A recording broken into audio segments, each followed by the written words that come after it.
It's July 2018, Capricorn. Thanks for being here with me today. Take a look here at your finances. I want to kick the month off with this very close conjunction, a separating conjunction of the Moon and Mars and the past karma point here in your second house of income. And look at this, it's opposed by Venus, the node, and Mercury as that moves through over the first few days of the month. So a lot of energy here being directed to your money. You'll also notice that your ruling planet, Pluto, as well as Mars and Neptune, all here in the first three houses of your horoscope in retrogression. So the retrogression is not a concept easily understood by many, even astrologers. But rest assured that the planets, according to some of the ancient sages, are empowered. Some say, for example, that this gives almost like exaltation quality, empowering the planet to do its work in an immensely more powerful way. Now, depending on whether the planet is friendly or inimical to you will determine whether or not it's going to be good or bad. We see, for example, here that Mars is not particularly a friendly planet. Moon is ruling the angle.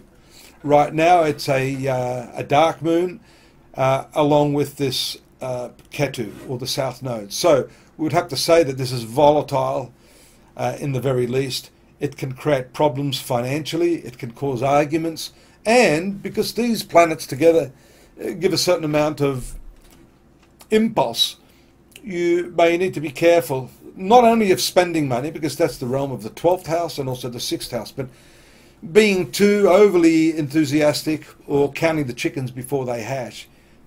If, for example, you're after a new job or you're waiting on some money, because this is income, then you may be jumping the gun a little bit, and you're advised there to just decompress things a little, think a little more rationally, which is more your usual style, and things will set themselves right, especially when the moon, as we will see here, swings around into the new moon phase. On the 3rd, it comes in contact with Neptune in your communications area in lovely aspect to the Sun and Jupiter, meaning you are able to present your ideas very, very well, and that precedes the moon transiting through your 4th house of family, domestic affairs. And then you may want to take a punt here when it conjoins with Uranus.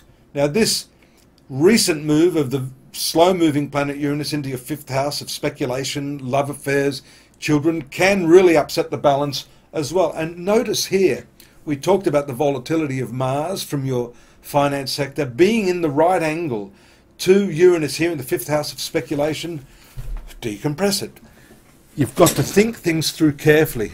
Don't get ahead of yourself.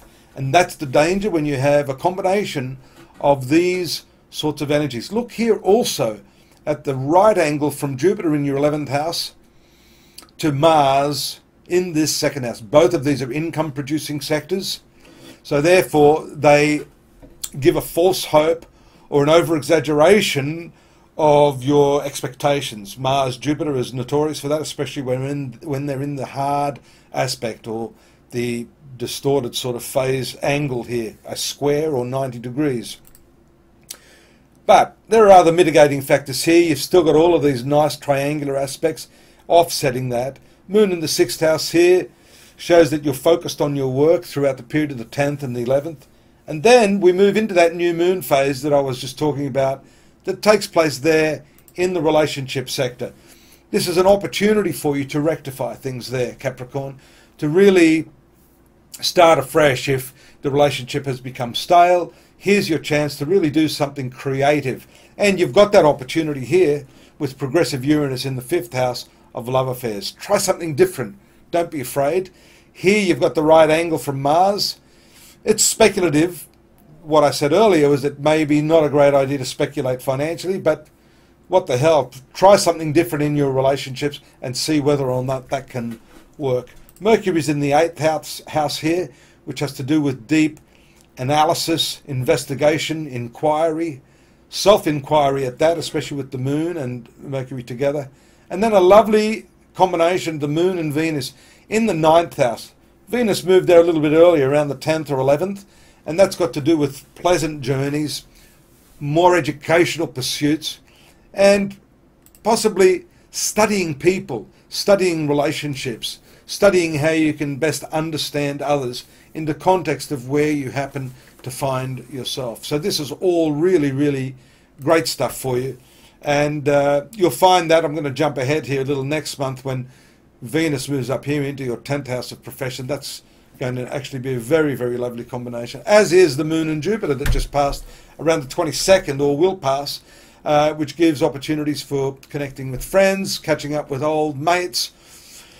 But a little bit of a serious tone here around the 25th, when the Moon makes itself felt here in your sun sign, 7th ruler, with your personal ruler. Relationships again in focus, one that needs to be looked at, given that you had that new moon there in the relationship sector. The full moon will bring this into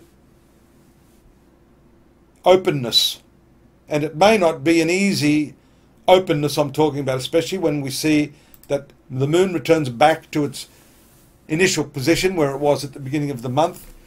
So you're having to definitely go back over some of those issues, and I would say to talk things through. Look here, don't be unrealistic about things. Here you have Venus opposite Neptune, indicating the tendency to idealize the relationships. You may not actually be seeing things as they are. So shut up and listen to what the other person has to say, and don't be too strong in your words or your demands, as shown by Mars here. Position of Sun and Mercury, the end of the month, indicate a greater focus on finances, banking, investments, taxation, all of that sort of stuff, highlighted as the month of July comes to a conclusion. It's always great having you here. I'm hoping to see you again next month, same time, same channel. In the meantime, don't forget to stop off at astrology.com.au. We've got a bit more of a detailed analysis for the month, for the year, and yours truly, if you need any personalised work, do drop me a line. Take care. Bye-bye.